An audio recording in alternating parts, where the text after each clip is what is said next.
Welcome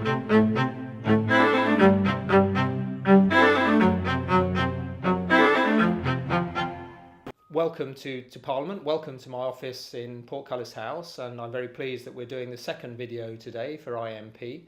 I'll be responding to a number of questions that people have put to me. I will do so hopefully frankly and fully, and look forward to in future months getting lots more questions on issues of the day. Well, whilst we do support the principle that people should be able to vote at 16, we think that's an important way of actually getting young people involved in the political process. To do that, we need to make a whole change to the system.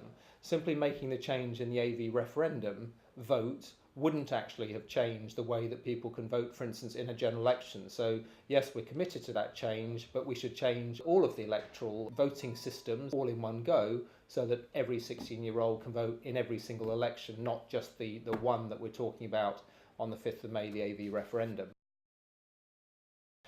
Well, actually, it's astonishing the extent to which we work well together. If you'd asked me that before May, would we be working with the Conservatives, I'd have said impossible. In practice, there are large areas of common ground, whether it's things to do with the need to address the very substantial budget deficit that we've got, whether it's issues like civil liberties, getting rid of identity cards, stopping the third runway being built at Heathrow.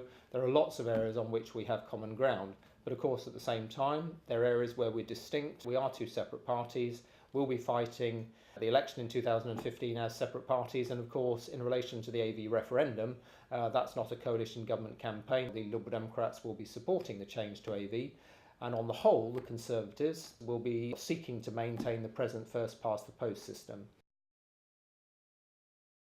Of course we do. As a party, we're committed to issues like the freedom of the individual, making sure that society doesn't impose things on individuals unnecessarily. That's why we're campaigning as hard as we are in making changes to issues particularly to do with civil liberties. That's why we've campaigned so hard, for instance, in making sure that the UK plays a leading role in tackling human trafficking. And I'm very pleased that today, as it happens, the Minister responsible for immigration, Damien Green, has confirmed that the government are minded to opt into the EU Human Trafficking Directive, which means that, again, the UK will be at the centre of the fight against human trafficking, and that's exactly where we should be. And that's the sort of principle, that's the sort of issue that the Liberal Democrats stand up for. I'd like to thank everyone who took part, everyone who put forward a question. I don't know whether I've been able to answer all of them, but I'd encourage you to carry on doing that.